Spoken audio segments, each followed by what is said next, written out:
आप लोगों ने संजय गांधी का नाम सुना होगा। इन्हें आप लोग अपनी स्क्रीन पर भी देख रहे होंगे। एक समय सबसे ताकतवर लोगों में गिनती होती थी संजय गांधी की। देश की पहली महिला प्रधानमंत्री इंदिरा गांधी के बेटे हैं संजय गांधी।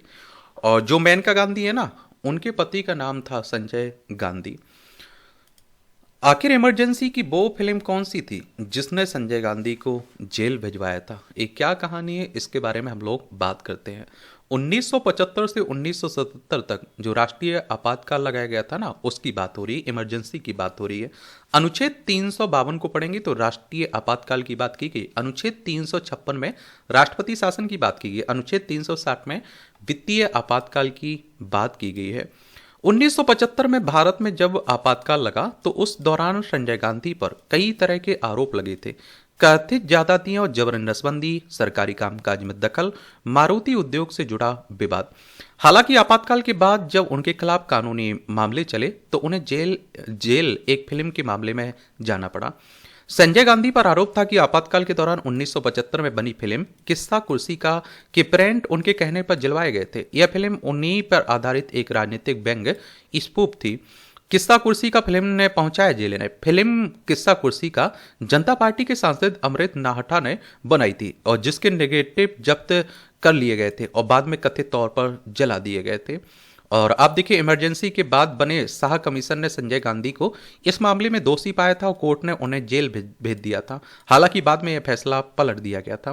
फिल्म में संजय गांधी उनके कई करीबियों पर का स्पूफ दिखाया गया था। शबाना आजमी गूंगी जनता का प्रतीक थी। उत्पल दत्त गॉडमैन के रोल में थे। मनोहर सिंह एक राजनेता के रोल में थे जो एक जादुई दवा पीने के बाद अजब गजब फैसले लेने लगते हैं।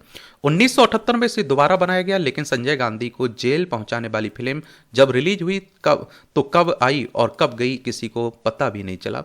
नसबंदी पर स्पूफ और किशोर कुमार। इसी तरह 1978 में आईएस जौहर की फिल्म नसबंदी भी संजय गांधी के नसबंदी कार्यक्रम का स्पूफ थी और जिसमें उस दौर के बड़े सितारों के डुप्लीकेटों के ने काम किया था। फिल्म में दिखाया गया था कि किस तरह से नसबंदी के लिए ज्यादा से ज्यादा लोगों को पकड़ा गया। और फिल्म का एक गाना था, गांधी तेरे देश में एक ऐसा अत्याचार जिसके कुछ बोल कुछ यूं थे, कितने ही निर्दोष यहाँ मीसा के अंदर बंद हुए, अपनी सत्ता रखने को जो छीने जनता के अधिकार, गांधी तेरे देश में एक ऐसा अत्याचार।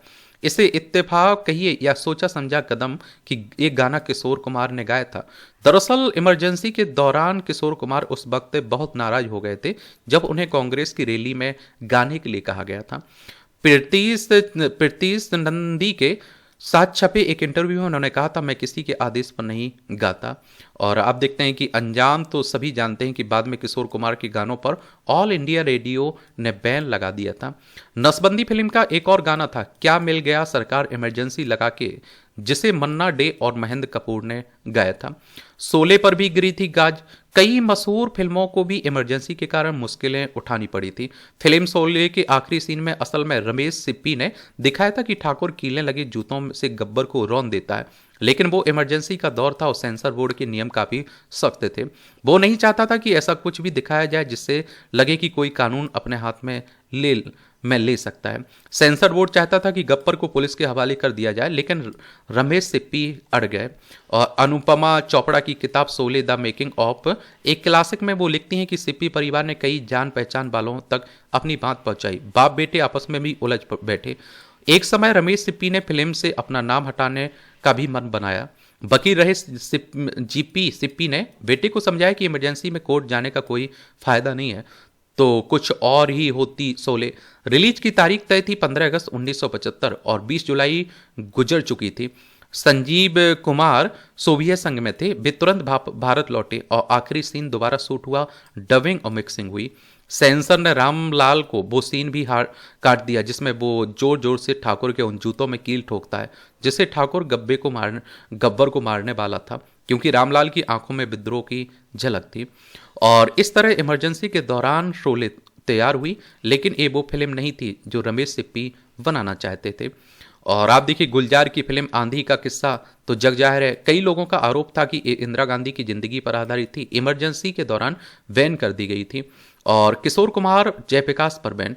इमरजेंसी के दौरान कई कलाकार ऐसे भी थे जो फिल्मों के जरिए विरोध के अलावा बात आगे तक ले गए। देव आनंद तो इतने नाराज थे कि उन्होंने नेशनल पार्टी ऑफ इंडिया नाम की राजनीतिक पार्टी तक बनाई थी। शिवाजी पार्क में इसका बड़ा जलसा भी हुआ। देव आनंद अपनी ऑटोबायोग्राफी में लिखते हैं कि मैं समझ गया था कि मैं उन लोगों के निशाने पर हूं जो संजय गांधी के करीब है। कई देशों में राजनीतिक हस्तियों और घटनाओं पर फिल्म बनना आम बात है, लेकिन भारत में आज भी सियासतदानों और सिनेमा के बीच असहज सा रिश्ता बना हुआ है। तो यही कहानी है उस फिल्म की। आप लोग क्या सोचते हैं? अपनी राय आप लोग जरूर बता सकते हैं। धन्यवाद।